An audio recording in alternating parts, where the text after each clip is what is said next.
for? Wait, is that 24 and 2 burgers.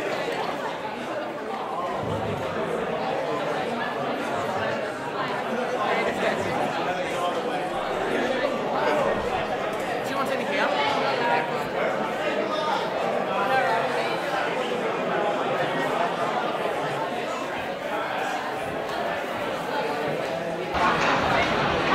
Can everyone...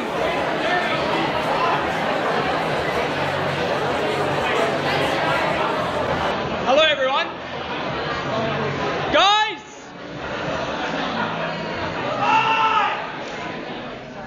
I don't know who that was, but thank you.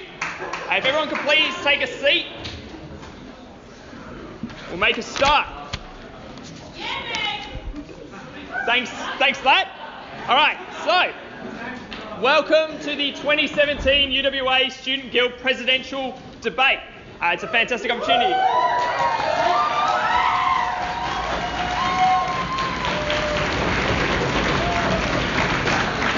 All right, a few things to note quickly because we are on a time schedule. There's a lecture after this. We want to get out of here on time, ideally. A few people to thank. Firstly, Mary, our RO, for getting this organised.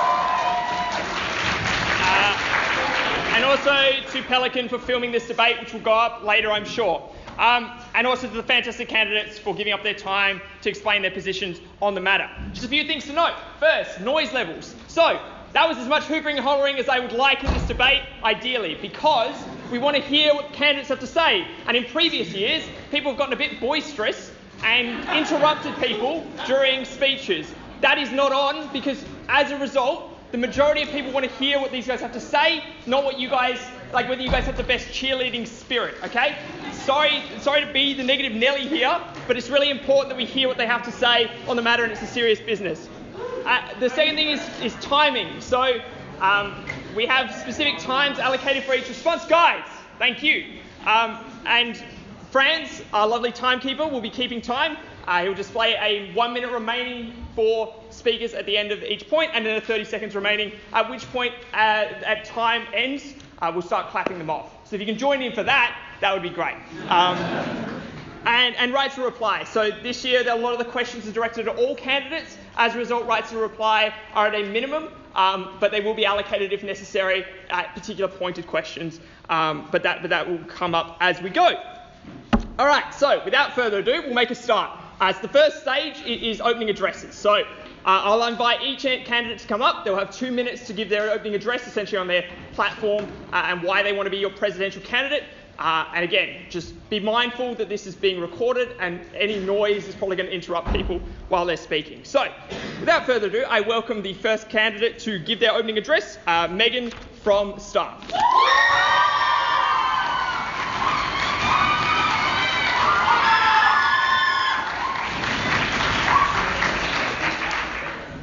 Thank you. I'd firstly like to acknowledge that we are situated on Whadjuk Noongar land, and I pay my respects to elders past, present and emerging. The Guild follows students through their entire university journey. From orientation to their last assessment, it has an immeasurable impact on students' lives. Students deserve a Guild that is respected by the university, that is responsive to student needs, and creates an inclusive environment where all students feel a connection to their representatives. STAR has always worked towards ensuring that no student gets left behind. To see real results from your Guild, you need a Guild president who cares about you as a student and understands the university. I have been involved with the Guild for 3 years and am well respected by the university staff and administration. I'm the Guild Vice President and I've been acting President, so I actually understand how the Guild works. As a former Faculty Society President, I have a grasp on the educational issues that students face. As 2016 PAC President, I've worked with clubs to introduce new initiatives and to creating a campus culture that was rated #1 in the country. The Guild needs a president with this kind of experience. I'm committed to fighting for an affordable and accessible education, for furthering STAR's reform into sexual assault reporting and improvement of welfare services on campus. I'm committed to growing our vibrant campus culture, diversifying club support, and as always, increasing club funding. I'm committed to a genuinely progressive and truly independent and vastly representative Guild for 2018. You will hear candidates promising you the world.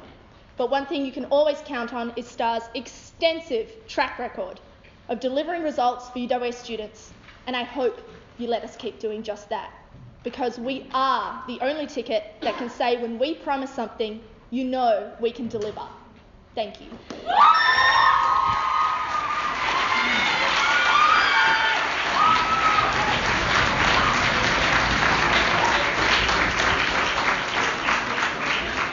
Thanks, Megan. I now welcome Caleb, speaking for the Yes to Marriage Equality ticket.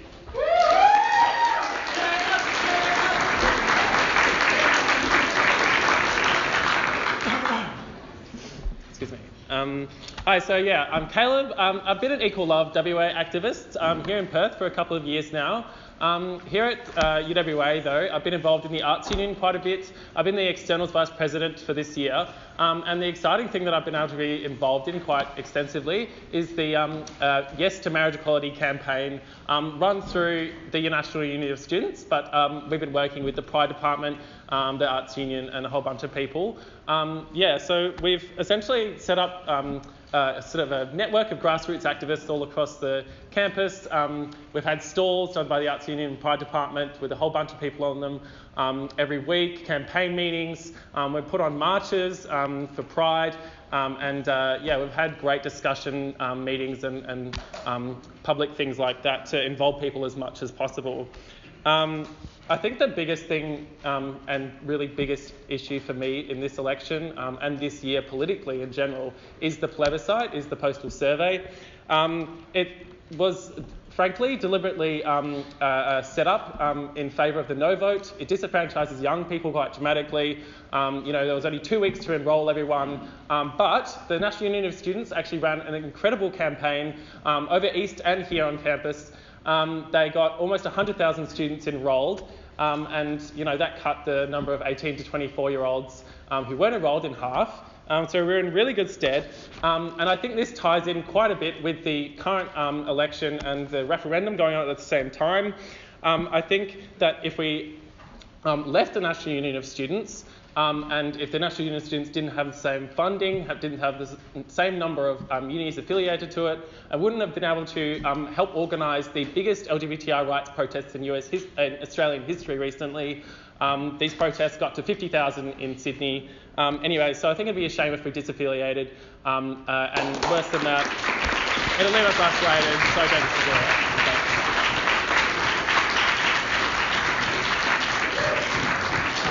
Thanks, Caleb. I now welcome, speaking for the launch ticket, Michael.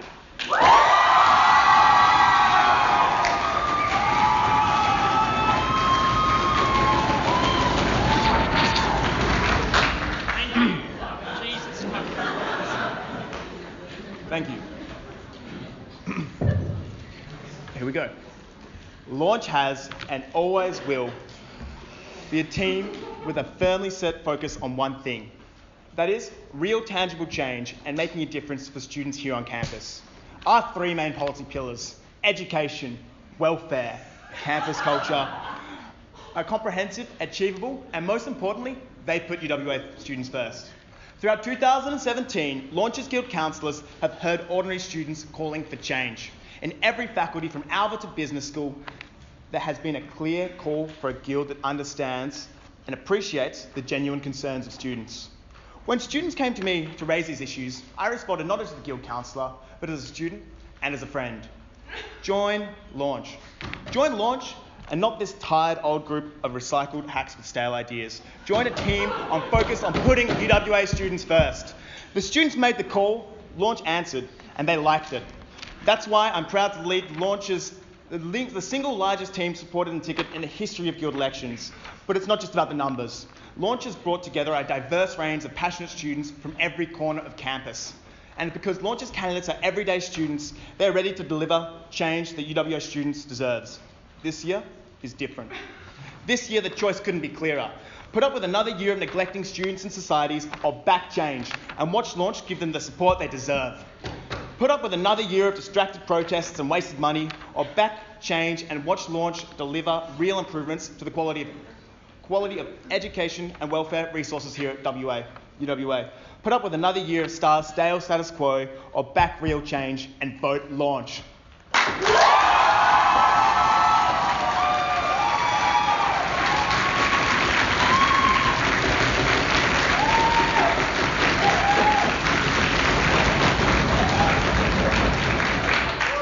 So well. Just chill, all right? We get it. You guys really like him. Moving on. Thank you. And finally, I welcome Scott to speak on behalf of Left Action.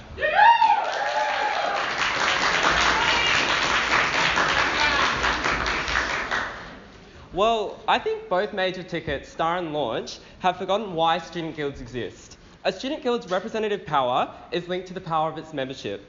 In order to act in the interests of students, student guilds need to be willing to mobilise their students, organise them, lead them, and be subject to their democratic will.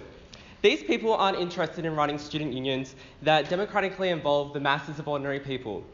Instead, they're interested in overseeing an ever-growing bureaucracy that locks out ordinary students. I just kind of want to go through a lot of the main dynamics of both parties, because they say they care about education and welfare, but I think that's a blatant lie. Beneath all the multiple platitudes and general fluff is their political content. At the heart of it, the Launch Party is a Liberal ticket. It's ran by Liberals, its main donators are Liberal Party members, and most of their office bearers are card-carrying Liberals. These are the people that support the federal attacks towards higher education. At current, that's $2.8 billion. That's a $2.8 billion funding cut and a 7.5% fee increase. So their so-called passion for education rights is a blatant lie. STAR's education track record isn't much better. They've been the people that have given the student stamp of approval to things such as 8:30 exams, harsher academic policy, and cramming 12 weeks. Cramming 13 weeks into 12 weeks. It's only been left-wing activists, such as those in Left Action, that have currently opposed education attacks. In 2015, we were the people that opposed the cuts to arts majors. We organised the first protests on campus. In 2016, we were the people that opposed the education cuts when we saw 330 staff being cut because of the renewal project and the merging of 9 faculties into 4. This year, we've been the people leading the Make Education Free Again campaign. So we're the only people that actually do give a shit about education.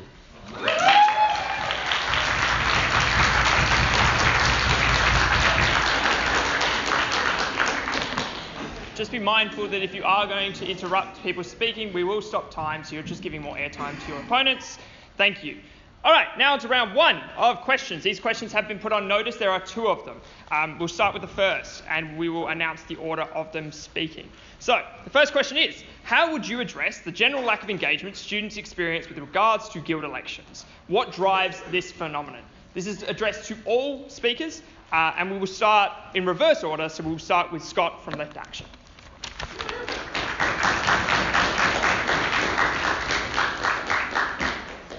Well, I think the UWA student elections have always been a bit of a farce, but this year they managed to outdo themselves. Both STAR and Launch are running a record high amount of candidates. So STAR's running approximately 130 and Launch is running 173 for merely 13 positions. Only 4% of the people running are going to get these positions.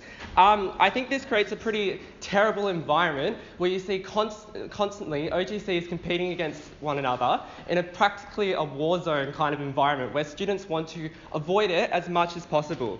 And it just, elections fucking suck for most ordinary students. Let's be real. And for students to actually get involved, we actually need to stop treating them as dumb plebs. We actually have to be making political arguments to them, not treating them like little children, which both major parties do. So those hundreds of people that don't win the positions, their votes that they get all their friends to vote for them for OGC are funneled up to the top. And that's how all the office bearers get so many votes, like thousands and thousands of votes. Essentially, the elections are rigged, and it's just a popularity contest, not about political ideas at all. So I think an actual political argument needs to be made to students, and that's about addressing their legitimate concerns. Most students know that these candidates don't give a shit about them. Where the hell have most of you been when there has been education attacks? I haven't seen a single one of you at the protests. We actually have been active.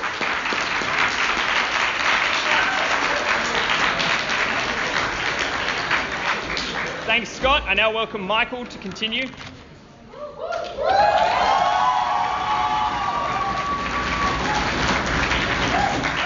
Launch will tackle this disengagement the same way that it's tackled it throughout the entire year, by doing what STAR has failed to do for far too long, by being in touch with everyday students and actually listening to their concerns and then acting upon them.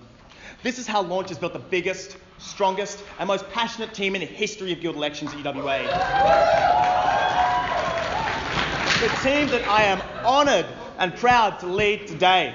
The lack of engagement around guild elections is something that cannot be ignored. However, students aren't just disengaged every September, but all year round. This is a symptom of a much larger problem. The problem that Launch has set out to solve. The disconnect that can be tied to the elitism that has plagued the Guild for 5 years. STAR and Left Action have failed to recognise the real issues facing students from day to day. Instead, they have focused their energy and your resources on their own selfish political interests. It's been 5 years of stale status quo, and that means one thing: their interests first, your interests last. It's time for change. It's time. A Launch Guild will always put UWA students first. Thank you.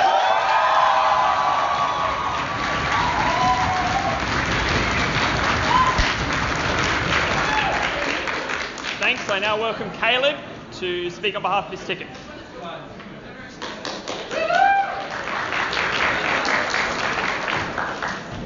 So I think students are disengaged because they're not stupid. They can see that the majority of people running in these elections are cynical, self-interested, wannabe politicians.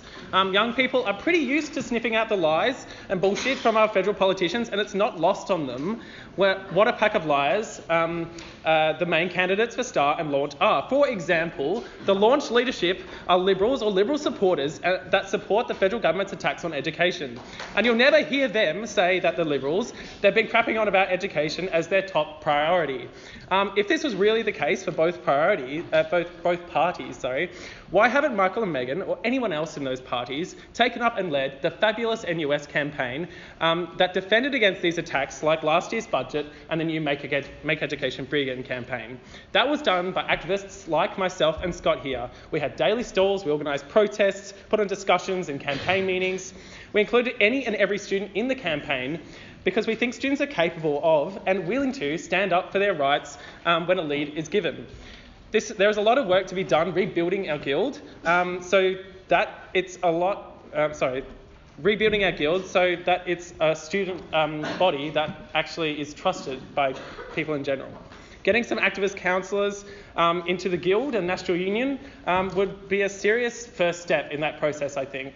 So yeah, vote for marriage equality or Left Action for someone who's actually going to, give a shit. Thanks.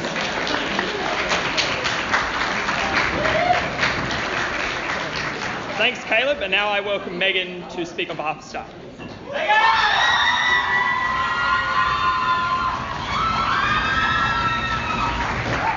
Thank you. Sorry. The first thing I'd like to say is that whilst it is disappointing that some students aren't as engaged in the Guild as we would like, STAR has always strived to deliver benefits for students at UWA, from educational advocacy, serious sexual assault reform and catering discounts, which I think are all important issues to students. I'm pleased to say that UWA has one of the highest rates of students voting in our elections than any other university. STAR has taken steps to improve the election experience, like editing the electoral regulations to drastically reduce the number of flyers that you can print, as well as taking the broadsheet process online. It's fair to say that people for a long time have been disengaged with politics in general. I believe the focus should be on engaging students more with the Guild itself, creating more avenues for students to make change on campus and know in more detail how hard the Guild and its student representatives work for them. STAR has already been working on making the Guild more accessible through creating more collectives, running special open council meetings and specialising our communication with students based on their interests as well as their study. More engagement with the Guild will naturally create more engagement with elections. STAR is committed to running a positive campaign this year with integrity We seek input from students from every corner of campus to deliver positive and tangible ideas for students. Through consultation and collaboration, we've expanded our reach across campus, creating more fresh engagement with the Guild.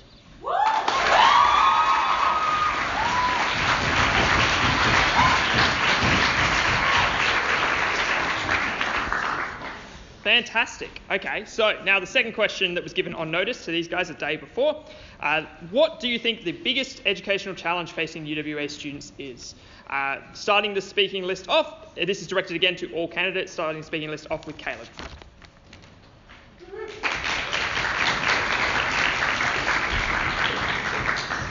So I think the big thing facing UWA students is the deterioration of the quality of our education. Over the last few decades, successive governments have slashed funding to universities, they've deregulated the industry and allowed vice-chancellors everywhere the excuse to cut and slash education quality. Here is a prime example. Over the last 10 years, the number of units offered for majors like history or visual arts has reduced to less than half. Tutorial sizes have swelled to ridiculous proportions, and worst of all, the ongoing restructures of the renewal project have seen the sacking of 330 staff in the last year, something that will most likely get worse as the amalgamations of faculties continue. The sentiment of students is that things are getting worse. Going down the shitter, it was the way that this place was described when I was a first year. But it's pretty useless to despair. And so one of the first things I did when I became a first year is join an organisation called UWA Uncut, and I became a grassroots activist with people like Scott. This is because I think that public pressure campaigns have been shown to be the best strategy in standing up to the university's attacks on student rights and quality education. Thanks.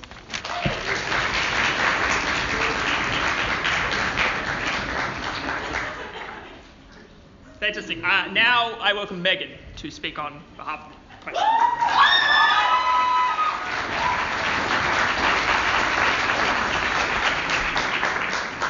I'd like to agree with the other progressive candidates running in this election. The state of higher education in Australia is changing, and that brings unique challenges to students at UWA.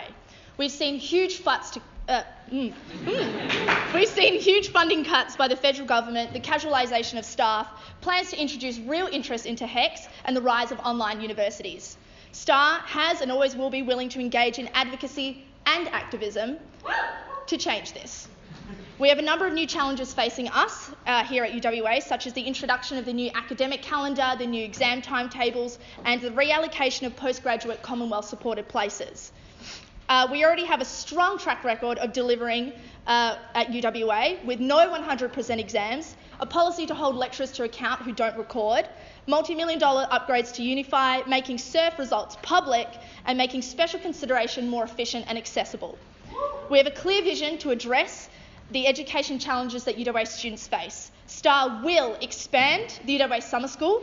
It will introduce a class representative system to give you direct access to feedback in your units, lobby for more notice on supplementary exams because 3 days is not nearly enough, and continually lobby for a new lecture capture system, including new functions like closed captioning for students who are hard of hearing. It is true that there are many educational challenges that UWA students face, and STAR has the experience, vision, and passion to tackle them with you.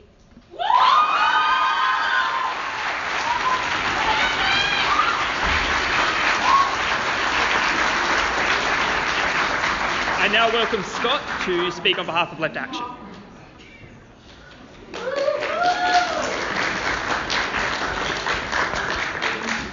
Well, I think education has increasingly become a commodity in this country. It wasn't too long ago, 30 years ago, that education was actually free.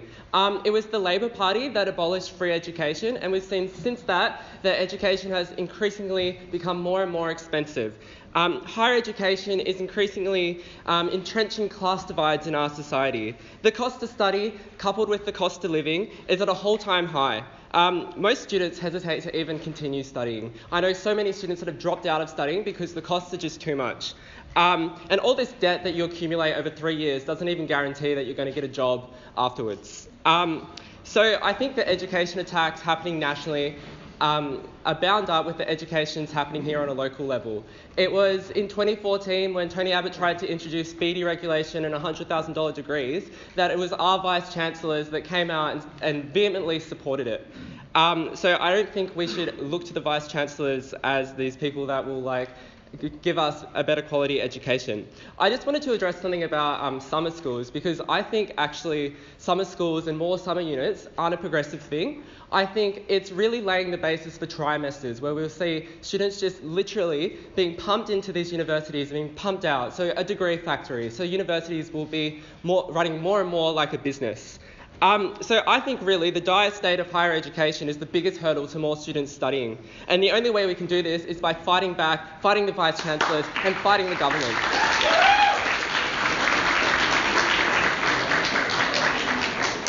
And finally, I welcome Michael to speak on behalf of Launch.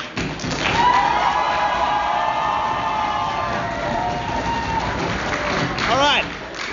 The biggest issue facing UWA students is while the UWA Student Guild leadership has been distracted with issues it can't affect, we've seen students hit by major setbacks here on campus. The introduction of 8:30 a.m. exams on Stars Watch, the ongoing lack 5 years after assuming office of 100% lecture capture coverage, and the fact that unit results are still tied to staff expenses is clear examples of this. I'd like to address 8:30 a.m. exams, a genuinely local issue. Which for a new parent on launch was an unnecessary hassle and an already stressful life. From the outset, it is obvious to me that such a change would be to the detriment from the well-being of students. In contrast, STAR dragged their feet on this issue, despite being on the university's policy agenda.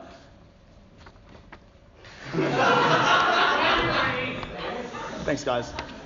Despite being on the university policy agenda for months, it took a motion that I proposed for the Student Guild to consider standing against it.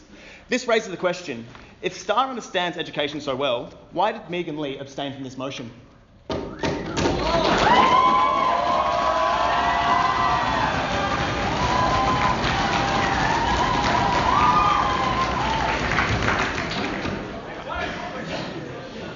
So that concludes round one. That is the only element of notice that these guys have gotten. The rest of these questions from now on will be off notice. But before that, round two, which is the referendum. So obviously, as was quite a testament to the fact that the NUS represents a huge issue for students, this was the most popular kind of question that we got submitted by students. Essentially what we wanted to know was each of the candidates' respective stance on the referendum and how they felt about it. There may be specific elements that we want them to elaborate on, but right now I will ask Michael from Launch to stand up and speak on behalf of this issue.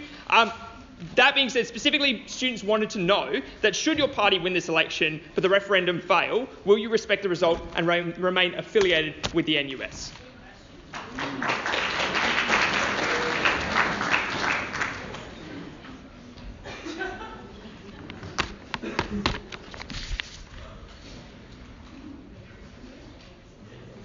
Okay, it's simple.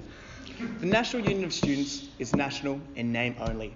You cannot claim to represent the nation when you have not a single university from Queensland, from Tasmania, from the Northern Territory that wants to affiliate. When 60% of your national universities don't want to affiliate.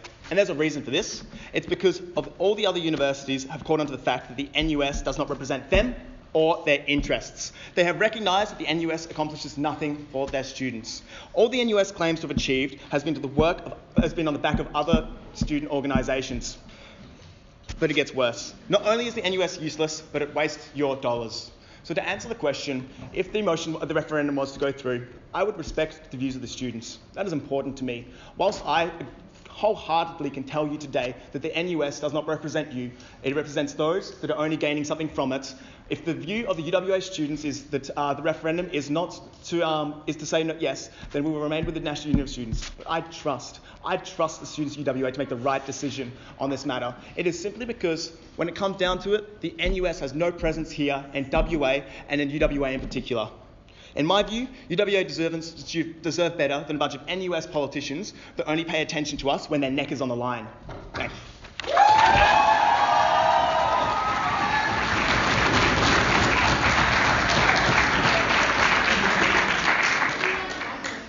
Thank you, Michael. Now I welcome Scott Specifically, students wanted to know that the NUS has been cited as a primary representative body of university students. How would you respond to the fact that only 17 out of 43 universities are affiliated with it? How could the NUS claim a popular mandate?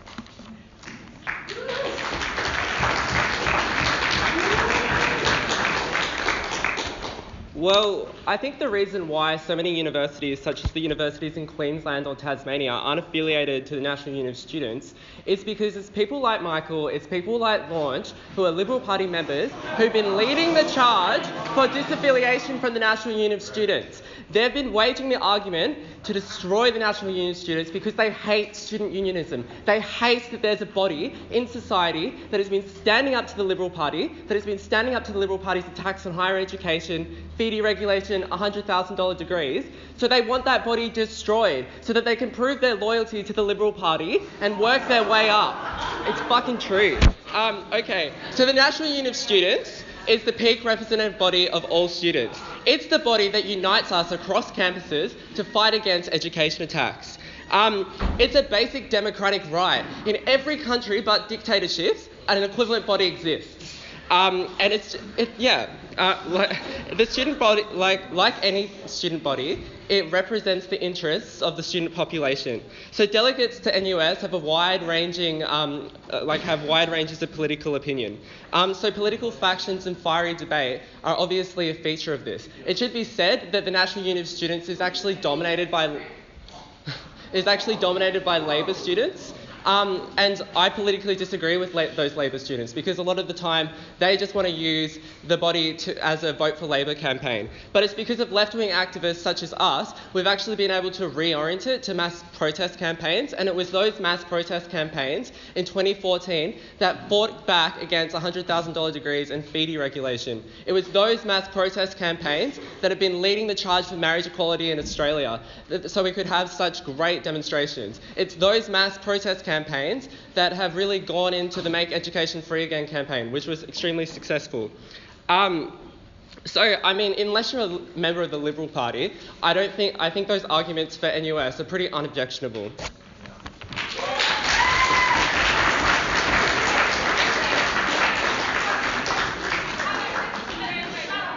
Hey. Please. Sir, I'm not afraid to send people out of this room. This is really inappropriate and also just makes the university look really bad, right guys? This is on both sides. Both sides are just as poor as each other, and it is this kind of rhetoric that makes it really hard for students to get involved with this. We're trying to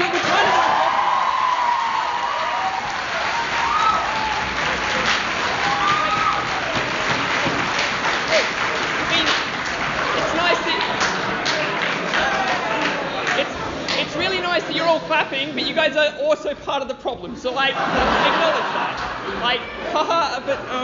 Fuck, man. All right, whatever. Now, we move on to the next speaker. We move on to Megan. Specifically, students wanted to know that the NUS has attempted to address the abuse of binding caucus decisions upon its members. As a member of the National Union of Students Executive, have you attempted to prevent this from being used gratuitously?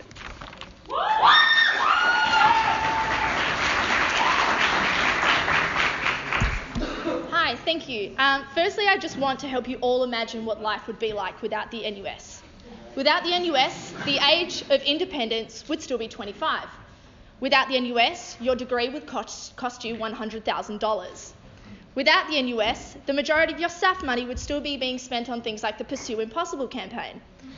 Without the NUS, we would not have major wide-scale reform into sexual assault on campus. The NUS isn't perfect, but it is vital. We are never going to improve it unless we engage with it meaningfully. STAR is the only major ticket with a track record of this. The candidate standing here who is criticising the NUS has never been to an NUS event, has never been to a national conference, and when elected, didn't even go, but instead proxied to a random student. If you want to talk about wasting student money, you better get out of your glass house. STAR, sit with the national independents. We do not bind, we are all individuals. I went to the national conference to represent UWA students that elected me. And since then, on the national executive, as a national independent, I have been working to criticise the NUS on any of their shortcomings.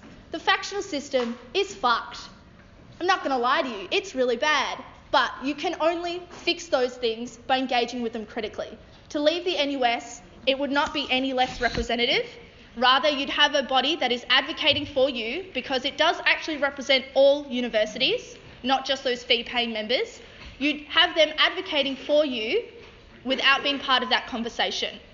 So let me put it this way. If a body was making decisions on your behalf, wouldn't you rather be part of the process to ensure that you're not getting the short end of the stick?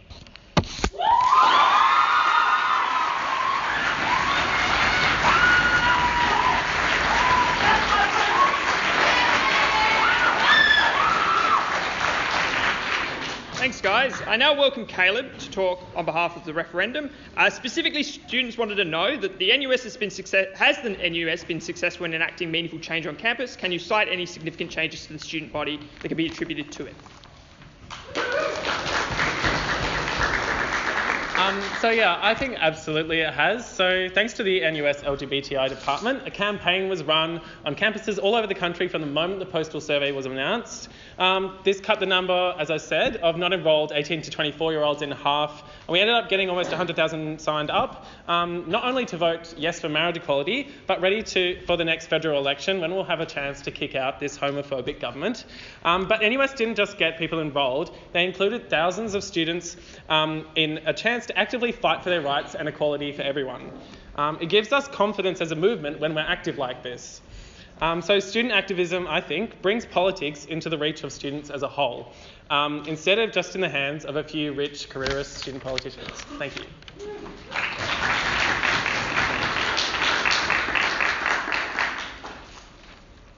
Oh, that was nice. Just silence. Cool. Fantastic. That moves us on to the final round. This is totally off notice. These guys haven't seen any of these questions. So, beginning with, I'm sure, a very topical issue. This is directed to all candidates. They have 90 seconds to respond. So, is campus culture dead? If not, why? And if so, what procedures are going to be put in place to save it? I will start with Caleb to kick us off.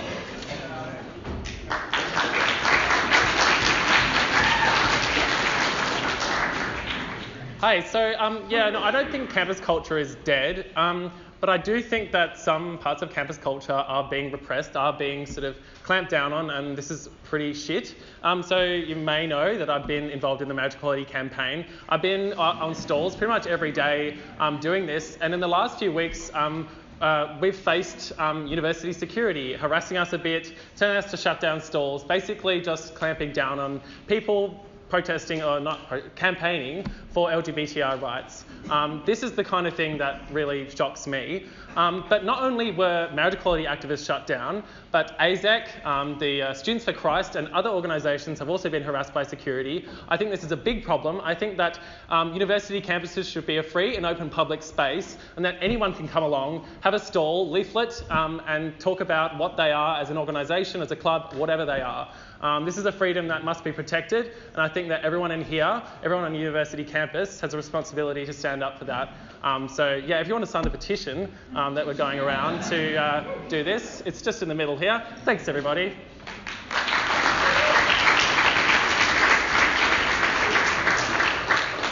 I now welcome Scott to speak on behalf of the issue.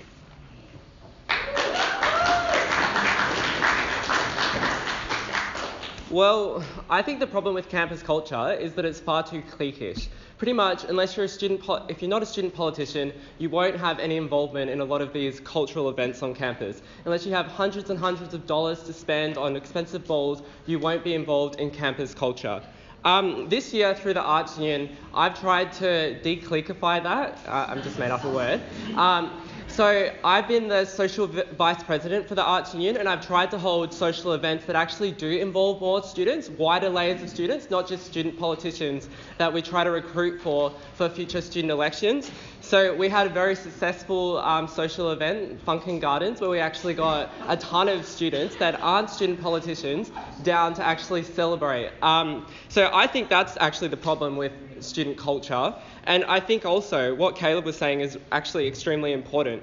Student culture is actually being cracked down on by the university executive. They're stopping us from expressing our freedom of speech. I can't even do a stall outside the arts faculty area without a security guard trying to harass me and intimidate me.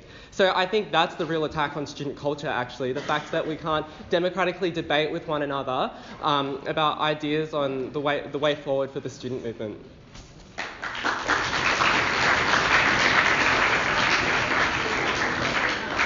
Thank you. I now welcome Michael to speak on behalf of the issue.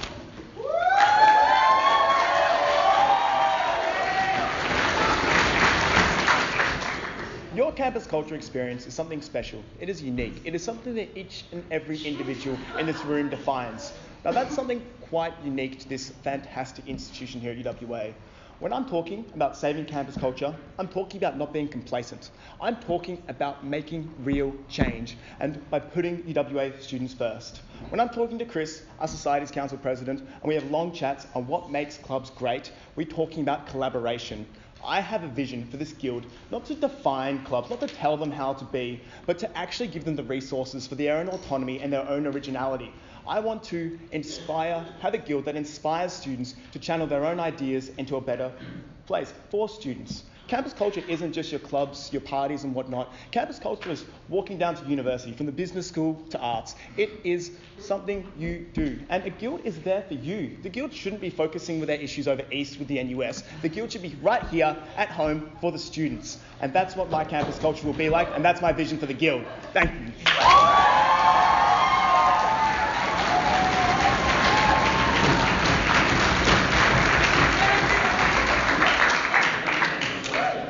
I now welcome Megan to speak on the issue.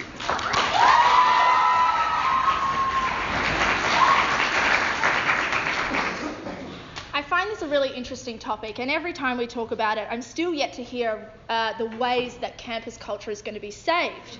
So if we're talking about tangible change, I don't think this is Launch's strongest point.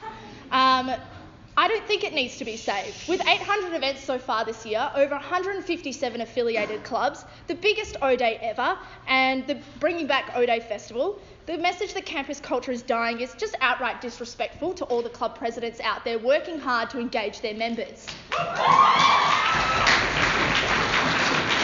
It's not dying, in my opinion, so I'm super excited to work alongside Yaron Wan, the KCC president this year, and the fantastic Star 2018 team to bring you a whole bunch of different things to better support clubs. So on top of the $500,000 we already put into club funding, we're going to be building a visibility plan to help clubs get their face out there, engage with more students. Look into doing a free club membership program that they do at Curtin. Sorry, Liam, I stole that one. And also recognising that campus culture is diverse. So we really want to ensure that there are more, skills-based volunteering opportunities, there are more collectives running on campus, and more ways for students to get involved, because the Guild is an amazing place, and we work really hard to better the student experience, but it's really important that more and more voices participate in the Guild and make it a better place.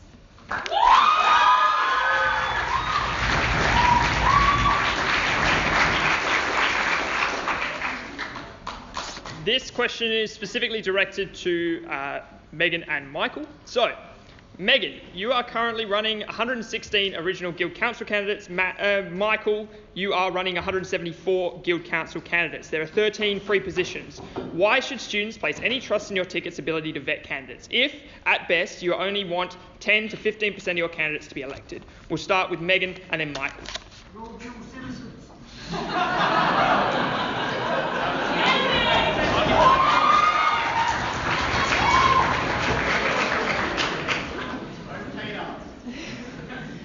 I think this is a really important question and definitely points to the fact that the electoral system needs some reform. I am very proud of every single person that is running with Star 2018 and proud to say that every single one of them knows what they signed up for. Every single student that's involved in Star just wants to make a difference. Some of them have put their name down and do hope to get elected. Some just want to support me, some want to support their friends, and I think that should be honoured if that's the decision they want to make. It is not my position to say, no, you're not allowed to put your hand up for that position.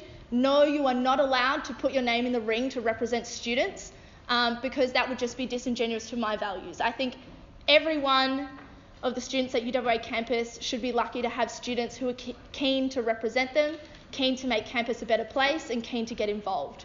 I definitely think that the size of the ballot this year is ridiculous, and do hope that we can stop this, endless rat race to get as many people involved. But I will say, none of the Star 28 team are rats.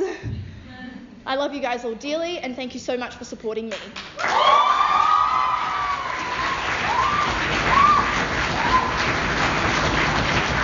I now welcome Michael.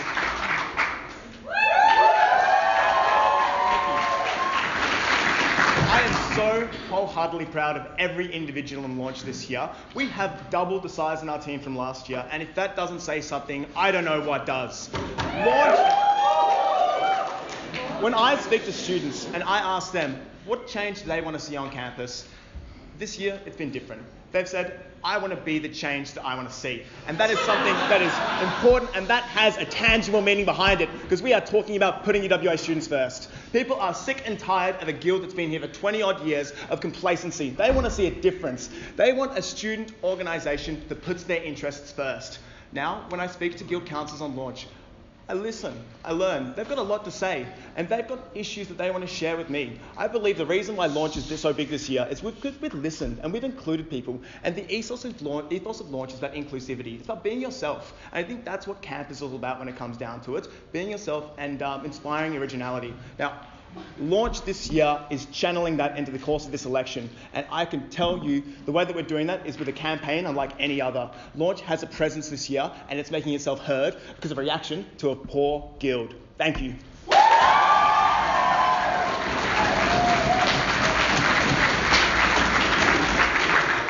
There's so many party poppers, please. Someone has to clean this shit up, okay? Okay, so next question. This is directed to all candidates again. International students have been either ignored completely or treated with tokenism pretty much across the board, even though they frequently feel unable to access many of the supposedly amazing benefits of the Guild and UWA life more broadly. Even though it seems some of the candidates have recently realised that international students do exist, what can they genuinely promise to change for international students? How can we ensure their words are genuine and that they will provide genuine change for these students? We'll start with Michael, then Megan, then Scott, then Cahill.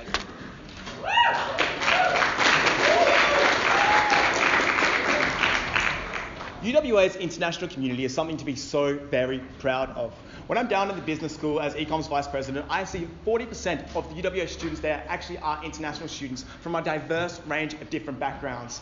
This means something. These students bring so much to this campus, and the best thing we can be doing is welcoming them in. So when it comes down to orientation, I want to establish an international student camp, a way that students can get involved and make friends and include themselves within this culture. Language barriers, cultural barriers, these are things that Launch want to address. And working with Anthony Luden, our international director, we are here to make that change happen. When it comes down to our own dialogue, this year I've been reaching out to students from all sorts of backgrounds through WeChat, messaging them, hearing what their concerns have to be, and that itself has enlightened me about so many different of the subtle niche issues that are on campus today. We listen to our international community, we will make a big difference for them. Thank you.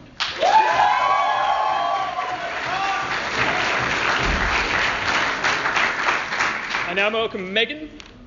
Megan, yeah?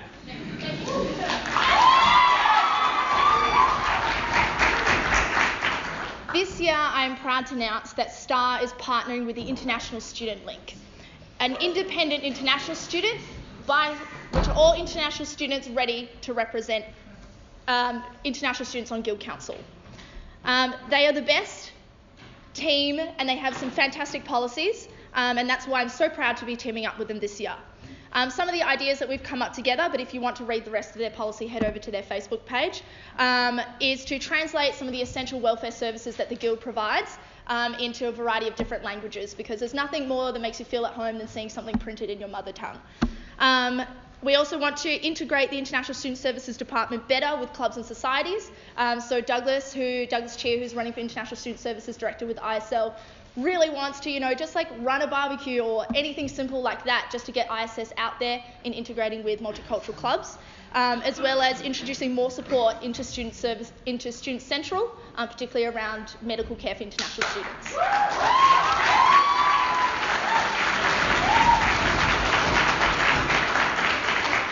I now welcome Scott.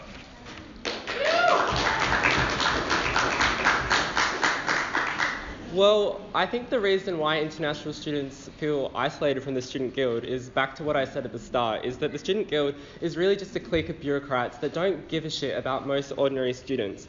International students especially are hyper-exploited by our universities. They have to pay insane amounts of university fees, and they're also hyper-exploited in their workplaces. I mean, just look at the 7-Eleven scandal for an example. Also, racism in Australia is on the rise. Like, if we look at Islamophobia, we look at the rise of people like Pauline Hanson and the horrific racism from people in the Liberal Party. So I think the only way we can actually solve this disengagement is to actually involve these international students in our campaigns, actually organise anti-racist campaigns to fight against the right-wing shift in our society where racism has become normal, where it's become normal to carry out raids against Muslims, drop pigs' heads on campus in mosques, and actually involve them in the campaign to make education free again. And now Caleb. Hi, so yeah, I think international students face a lot of problems, and I think Scott covered some of them. So they're definitely squeezed by unis quite a bit, more and more every year. The government seems to be very happy to deregulate that part of fee paying for universities to absolutely treat international students like cash cows. They treat them like shit. It pushes huge numbers of them into abject poverty or into exploitative jobs that have the ever-present threat of deportation from their bosses. And so, like the 7-Eleven scandal, like Scott mentioned, it's pretty shit like that. Racism is the other issue that international students face on campus here. Like you said, like it's been said, a pig's head was thrown in a toilet. This is a hate crime. I think there's something that people need to stand up against, and that international students obviously want to be involved in. But there isn't an avenue. There isn't a serious fighting racism collective on campus. Maybe someone will come up with it. Maybe someone will come up with an anti-racist collective that everyone can be involved in. That would be great. Thanks.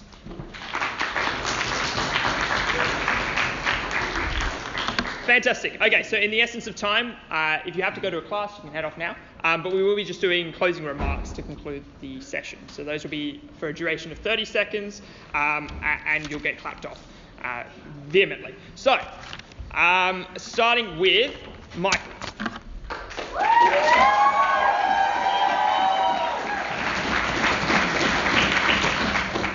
Your time at university isn't permanent. Life goes on after this. This guild election can be a bit of a bubble in your time, but the actual resources of the guild and the meaning it can do for students actually has a tangible benefit to it. This year, Launch has defined the narrative that we're going to make a difference for students by listening to them, engaging with them, and hearing what they have to say.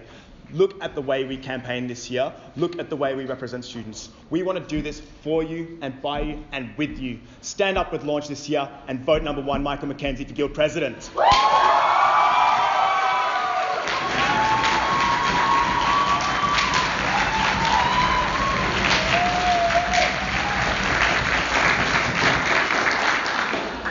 I now welcome Scott.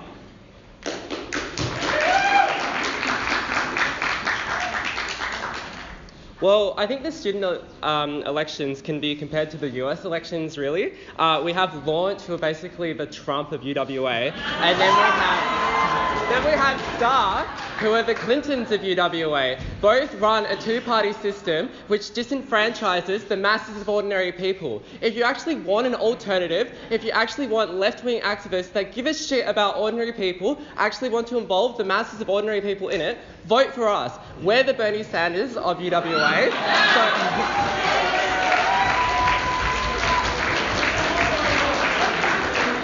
I now welcome Megan.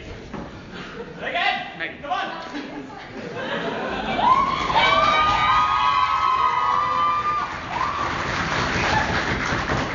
My kindness got the best of me. So I guess over the course of this debate, you can see all the different key value points, but I'd like to reiterate the one tried, true and tested one of STAR. We are truly independent. In STAR, we hold each other to account, we hold the university to its promises, and we are political but never politicised. Every shining star here today wants to make a positive impact and run a guild for students and by students. So this September, make the right choice. Vote 1 Megan Lee for Guild President. Vote 1 star.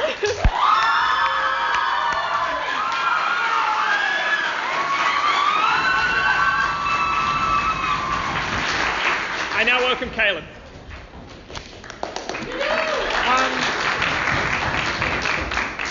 So I'm running the Yes for Marriage Equality ticket this year to raise it as the big issue of today. Young people hold it as one of the most important issues to them and have found the highest rates of support in the country in that bracket. Since the postal vote was announced, I've helped organise the NUS, the Pride Department and the Arts Union involved in having a great campaign on campus. By running for Guild President, NUS and Guild Council under this ticket, I bumped the Yes campaign into the spotlight even more, ensuring all the odds are stacked on our side. What will hopefully be a landslide win in a few weeks. Vote Yes for me, for an experienced activist in Guild and NUS. Thanks.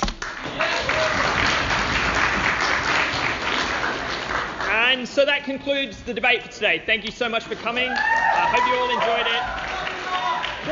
Please clean up after yourselves, for God's sake.